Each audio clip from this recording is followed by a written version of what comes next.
Hello, my friends. I am Rachel Archelaus. Thank you for listening to Multidimensional Human. We are here today to discuss why now is precisely the time for you to start being too much. Now, I mean this tongue in cheek because you're not ever going to be too much, but I think so many of us suffer from this shrinking effect of life masking, of trying to fit in, of feeling the pressure of standing out. So we kind of hide. If there was ever a time to overcome that, I think it's now, because so much is not in our control, right? We can't control the government. We can't control, well, we can, but collectively, right? We can't do much about bigger things just by ourselves. And as much time as we want to devote to all of that other crazy stuff, we still have lives to live. We still have ourselves to come home to. If you are dealing with all of that, a more stressful life than normal, and you're still not being your true self, well, that's really going to suck. And so even if our lives aren't short, right? Even if you feel like they're long, even if you aren't succumbing to that scarcity mindset, there's still really no good reason not to be your full self. And usually when we are our full selves, we are deemed too much. So I hope that today we can talk about why we are so contracted, why we want to overcome that, and then how do we do that? So that's what today is all about. And I want to start by saying that one of my favorite quotes from David Wolfe, and I think he got this from someone else, so I don't actually know the origin of this, but he said once that we are self-contracting beings. And I thought, oh, I don't want to do that. I don't want to be a self-contracting being. And if we think about it, I mean, I'm kind of hunched over right now. I am tense in certain places. And probably not just because I had a good workout on Saturday. Why aren't we all just up and sitting like this, right? Why are we so contracted? And not just contracted posturally, right? But contracted in what we say and what we do and who we talk to and where we go and what we try, right? So many of us don't want to do something that we need to learn or that we're not great at right away. We don't like talking to strangers. We don't like going to new places, right? We're so contracted in our everyday lives. Me too. And we have all these anxieties and hangups. And I don't think that is all instinctual. I think some of it is, of course. We are socialized to fit in. We're socialized to please others first. We're socialized to not stand out. And if you are neurodivergent, you are penalized for not masking, for not hiding your true self. There was a study done in Australia where they showed with college students that within seconds, someone who is neurodivergent, in this case autistic, was disliked, just not speaking, not anything, just standing there. They were disliked within seconds. And that's pretty difficult to deal with, right? If you're growing up not aware of what you're doing wrong. What am I doing wrong, right? That's always what we say when we're kids. What am I doing wrong? Why didn't they like me? Well, you didn't do anything wrong. You just happen to have a different brain wiring. So there's no shortage of reasons why we try to change ourselves to be more palatable, more lovable, less autistic in some cases. And for this multidimensional part, if you are constantly confronted with being psychic, that's fake or that's scammy or whatever, you know, that's not possible. Yeah, you're not going to just tell the whole world that that's what you are and that's what you can do. So I totally understand the reasons why we are self-contracting beings. I'm just not happy that as an adult now, I'm still trying to undo that. So this is supposed to be my year of fun, and I can't be in a year of fun without unfurling myself. I can't accomplish fun without being too much, because If you think about it, if you're worried about being too much, if you are so self-conscious about being over that line, then you're holding yourself back in so many ways, right? You're not being spontaneous, you're not being loose, you're not being in the moment. And that is what I really want. That feels like relief. That feels like a breath of fresh air. Like existing isn't a problem anymore. So wouldn't that be nice? Wouldn't that be nice? What can we do? Why, other than having more fun, would we want to be too much? Would we want to just really be ourselves? Well, isn't it a matter of our own happiness? Right? So if you're holding yourself back, if you're being self-conscious, you're not in true flow. You're not in alignment. You're not letting your creativity out into the world. You're not discovering new things about yourself. You're not open to who you are. You're afraid of who you are. And you're probably not having that purposeful, creative feeling that feels so good, right? That fulfillment. You can probably be fulfilled in a lot of ways, but not completely, right? Not in that, like, I don't know if you fell in love for the first time and you felt that, or you just had like a great vacation or an incredible pet, but you know that feeling where you're just completely immersed in life and happy? That is what we can achieve when we lose that self-consciousness and we just find ourselves in the flow of who we are. And this is not to say that if you do that, you're just automatically going to dye your hair green and have a mohawk and like wear the weirdest clothes and quit your job. That is not what being too much is for everyone. That is what being, too much is for someone, but it's really just about being your true self.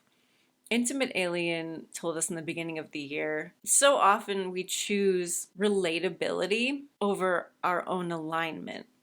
So we choose to dull ourselves down, to fit in with the crowd, to complain with everyone else in exchange for being our true selves and being in alignment. And that really hit home. I mean, I think we all do that in a way, and I can find myself doing that too. That's not fun, right? That's not what fun is. That's not what being our true selves is. So what would you be if you were your true self? It's kind of hard to know, right? Because we've probably quashed ourselves in many, many ways. How do we figure it out? The first thing that I usually end up doing when I'm going through one of these phases is, because this happens to me all the time, I'm like, oh, I have too many. Actually, yeah, when I was in my early 20s, I used to go and write on the beach in my journal. And I had this analogy of being an onion, where I'd have too many layers, and it kind of felt like there was layers of like fakeness in my aura. And I didn't do it on purpose. I didn't, try to mold myself into anything, but it just would happen. I think probably because I was masking. I was just trying to make it in the world. I was trying to keep a job so that I could pay my rent. And I would feel this buildup of gunk every once in a while, and I would have to clear my layers. And I get that way now too. Like I'll just realize, hey, I'm doing things I don't like. That's not me. Or I'm acting in ways I don't like, or I'm not having as much time for self-expression as I need. And so I'll declutter. I'll declutter the thoughts that are keeping me back. I'll declutter the things that I have. I'll clean out my closet, my bathroom, whatever I have on my desk. I'll just try to make my life as neat as possible. And that usually does a lot to just clear out my head. And so that's something that everyone can do, right? Decluttering doesn't cost any money. It doesn't have to take a long time, but it's really just about like, what do you want to keep in your life? What is worth keeping? What is not serving you? Doing that with your thoughts and with your things is really helpful because it opens up some space for new things to come in. And you could think to yourself, what am I lacking? What do I need more of in my life? And usually for me, it's more music and more art. Usually I have a backlog of art that I've been wanting to make, and even just art for art's sake. But like I have projects right now that need art and a couple books that need art, and like that is a problem, right? Like why am I behind on that when that is a priority for me? And it's really just because other things have cluttered my life and I haven't made that a priority. So That is good to know. And maybe I need to make more reminders for myself, right? That really helps me. Maybe I need to put it on my calendar, though that doesn't always work for me. And so also being gentle on yourself. You didn't do this on purpose. It's pretty natural. What we observe is very compelling, and it takes us away from that intentionality of being who we are. Even if you're doing everything right, even if you're meditating, even if you're grounding, doing whatever, your rituals, your journaling, it's still pretty natural to have these be cycles of build up, declutter, getting back to yourself. So don't make yourself wrong in any of this. And then the fun part is actually getting back to you, right? Like, don't spend all of your time on clearing and cleaning, right? Get that over with. Decide what's not working for you, and then make stuff that does work for you. Add that in. Call the people who uplift you. Make the plans for what you want to do. Whether that's you need some new clothes, or you want to, like me, write and make more art and do fun things. Maybe it's go outside more. Whatever it is for you, what fills your cup? What do you love? What makes you feel better? That is what to add in more of. Start small, like let it be simple. This is not about completely redesigning your life, quitting your job, moving to Africa, right? Like, you aren't trying to be a movie, but maybe it'll get there, right? Like, maybe you'll build some momentum and you'll be brought in a completely different direction. And that would be incredible, right? You probably would never start this process if you knew that that's what was going to happen, because you'd probably be afraid of upending your entire life. So that's why we don't know the whole script. That's why we go one step at a time and just do what feels a little bit better, and then a little bit better, and then a little bit better. And keep up with yourself in the process, right? Like, if you're trying to unmask for the first time in your life and overcome those thoughts of no one is going to like me if I'm myself, or I'm not lovable as me, or you don't understand, I have to be this way because blah, blah, blah. That is not an easy thing to do. And there is a book called Unmasking by Dr. Devin Price, which is really good. They're releasing another book shortly, or maybe it's even out now. I think it's called Unmasking for Life. So that's a good resource if you are autistic and you are looking for help in figuring out who you are and how to be yourself in front of other people, how to be the weird one in the room. Over the years, because we all know I'm real weird, even my friends will say that, I just don't feel the burden of telling every single person who I am. I just show up as me, and as they get to know me, they learn more, and I don't hold anything back. But I'm not just like, hey, look, I'm the alien autistic person that you never thought you needed in your life. I'm just not that outgoing, but I don't hide anything. And people see my Instagram and they see my podcast titles and what I write, and if they follow me on social media, they get to know me pretty quickly. And that has worked really well. So I think you don't have to go from like 0 to 60 if you're not used to this. I know some people are so afraid of that first step of like talking about chakras or auras or channeling or wanting to dye their hair, purple, or like the first statement that you make, you think is going to shake up your entire world, but it doesn't have to, and it probably won't. It probably won't. It's probably just so big in you because it's so pent up in there. So I was scared the first time I came out with Intimate Alien. I thought my family was going to disown me. And you know what? None of that happened. Not my whole family, but some of my family. Every time I've been afraid of talking about something, you know what? It's not that big a deal. You want to know why? No one cares about you quite the way you think they do. We are not the center of their attention. They are the center of their attention. So it might feel really scary to make the first big move, but it's probably not going to end up how you think. It's probably going to go over just fine. So have some faith in yourself and let yourself be you. It is so much better on the other side. And as I keep chipping away at the things that aren't serving me, because it really does. It's not a once and done thing. It is an ongoing process. What served me for a long, long time could change in an instant.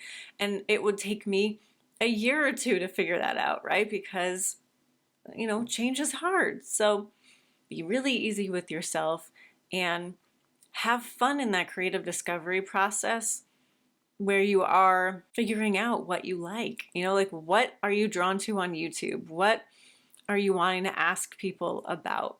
Where are you wanting to go? What books are you wanting to read? I definitely have some things that I've been putting off. Like, I've thought for years that maybe Intimate Alien would want to do drag and like perform drag, and not maybe like as a lip syncer dancer, but like doing a set, And I haven't done it.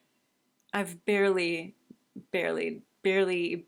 even been in the drag world. I've been to one drag show and then another time went to a drag bar. I could do better, but I'm not forcing myself into it. It will come and it will be okay.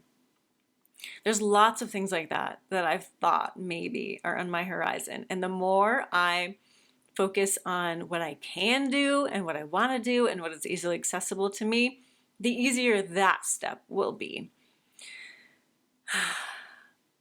So I have lots to do. My reading for myself of what would feel the most fulfilling to me this year was creative immersion. Okay, well, that's like a 180, which I love.